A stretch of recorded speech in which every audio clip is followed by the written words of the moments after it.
As fascinating as history of plague doctors may be, there's no denying that their beaked masks and black robes are downright ridiculous. I mean, seriously, who thought that a mask filled with sweet-smelling herbs could protect them from some kind of disease or a deadly pandemic? It's like trying to ward off a bear attack with a bottle of perfume. Doesn't make sense. Yeah, today we are talking about the infamous plague doctors, so sit down and enjoy the show.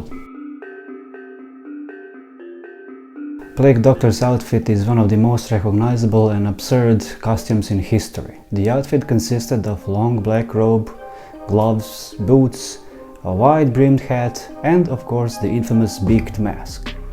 But why did they wear such a peculiar outfit? And how did it become synonymous with the bubonic plague? The plague doctor's outfit is actually based on the clothing worn by a 17th century physician. At that time, physicians were required to wear long robes and wide-brimmed hats in order to distinguish themselves or their profession. They also wore gloves to protect themselves from infectious disease. So far so good, right? It all started when a bubonic plague swept across Europe in 14th century. Physicians quickly realized that they needed an additional protection in order to save patients and themselves. And thus the plague doctor's outfit was born. Well, more like an idea or a rough draft. The outfit included a long, heavy robe made of waxed fabric, which was supposed to protect the wearer from the plague's infectious fluids. The gloves were often made of leather or another thick material, and the boots were high and made of leather to prevent fleas from biting through the skin. The wide-brimmed hat was intended to shield the face from the sun, but it was also used to attach a piece of glass to protect the eyes. But of course, it's the beaked mask that has become the most iconic element of the plague doctor's outfit. The mask was made of leather and had glass eye holes, a long beak, and a filter filled with sweet-smelling herbs and spices. The beak was intended to protect the wearer from miasma, the bad air that was believed to spread the disease. The herbs and spices were thought to filter out the bad air and protect the wearer from the disease. While the outfit may have provided some kind of protection from the plague, it was far from perfect. The masks in particular were poorly made and made little to no real protection. In fact, the mask's beak might have made things much worse by impeding the doctor's ability to breathe properly. Despite its many flaws, the plague doctor's outfit has become an enduring symbol of the bubonic plague and the medieval profession. It's a reminder of the lengths people went in order to protect themselves from infectious disease, and of the sometimes absurd lengths that superstition and pseudoscience can even take us. It is believed that the outfit was first used by Charles Delorme, a French physician who treated patients during the Great Plague of 1628. Delorme is credited for adding the beaked mask to the outfit, which he believed would protect the wearer from miasma, the bad air that they thought was spreading the disease. It's worth noting that while Delorme is credited for making the plague doctor's outfit, the outfit itself is most likely a result of a collaborative effort of the physicians during that time. Yes, the beak. Let's talk about the beak. Let's not forget about the beak. It was the centerpiece, the thing that was supposed to protect the wearer from the miasma, the bad air that was believed to spread the disease. The beaked masks, for example, may have been inspired by the doctors of the 14th century who treated patients during the Black Death. The masks were quite often filled with sweet-smelling herbs and some spices, which then filter out the air somehow and protect the wearer. Of course, this was complete nonsense. The beaked mask did nothing to protect against the actual cause of the disease. And in fact, as I said earlier, it made things worse by impeding the doctor's ability to breathe. And let me remind you again, the masks were often made out of leather, which would have been hot and uncomfortable to wear for any length of time.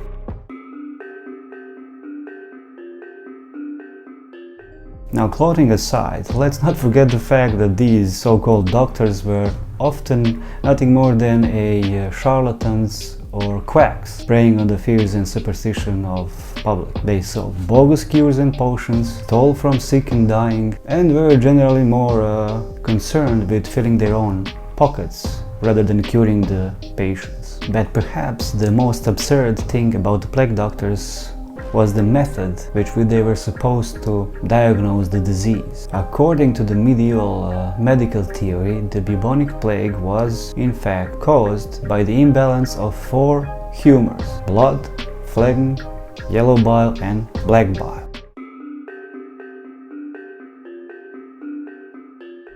Now allow me to touch a bit on this humorism theory because it's quite interesting and stupid. So here's the gist. The 4 humors theory, or also known as humoralism, was a popular medical theory from ancient Greece and Rome that attempted to explain the workings of human body. According to that theory, the body is composed of 4 humors, the one I mentioned: blood, phlegm, yellow bile and black bile, and they all needed to be balanced in order for a person to remain healthy. However, in today's modern world, we know that this theory is as outdated as a rotary telephone. After all, why should we base our understanding of human body on a theory that was invented before the invention of toilet paper? I'm just kidding. Let's take a closer look at these supposed humors. Blood, for example, was thought to be hot and moist, and it was associated with the element of air. Yellow bile, on the other hand, was supposed to be hot and dry, and was associated with the element of fire. Phlegm was cold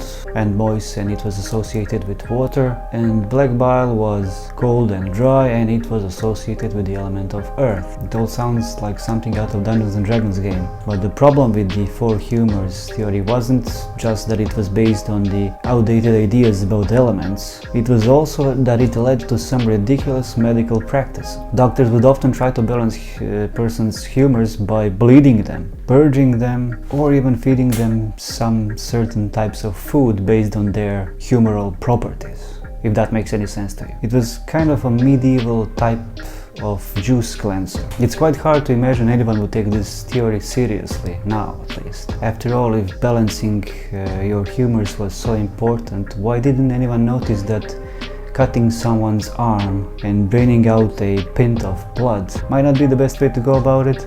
In conclusion, the 4 humors theory was misguided attempt to explain the workings of a human body. Thankfully, modern medicine has progressed beyond these archaic beliefs. So, let's raise a glass of water or yellow bile, if you feel so inclined to the good old days of humoralism, and be thankful we don't live in them anymore.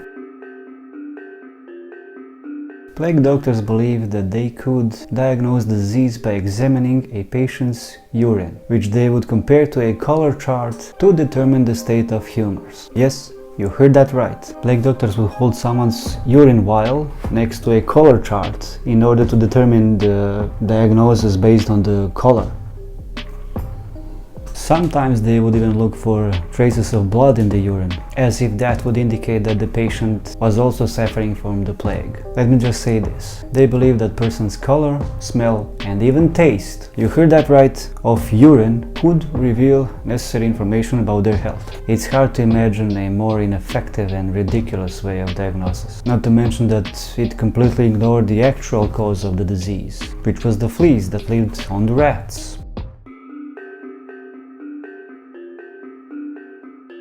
The bubonic plague, also known as Black Death, is a highly infectious and often fatal disease caused by bacterium Yersinia pestis. It primarily affects rodents, but it can be transmitted to humans through the bite of an infected flea or contact with infected bodily fluids or tissues. The disease is characterized by sudden onset of fever, chills, weakness, and painful swelling of lymph nodes. The bubonic plague is infamous for creating one of the deadliest pandemics in human history. In mid-14th century, the disease swept across Asia, Europe, and North America, killing an estimated number of 25 million people, or roughly 1/3 of the population at that time. The pandemic had a profound cultural, economic, and social effects, and is believed to contribute to the fall of feudalism and rise of Renaissance. Although bubonic plague is nowadays rare, sporadic outbreaks still occur in parts of the world, particularly in regions with poor sanitation and public health infrastructure. The disease, however, can be treated with antibiotics if caught early, but prompt diagnosis and treatment are crucial for a good outcome. Preventive measures include avoiding contact with rodents and their fleas, practicing good hygiene and sanitation, and using insecticides and rodenticides to control flea and rodent population. Vaccines are also available for high-risk groups, such as lab workers and travelers to endemic areas.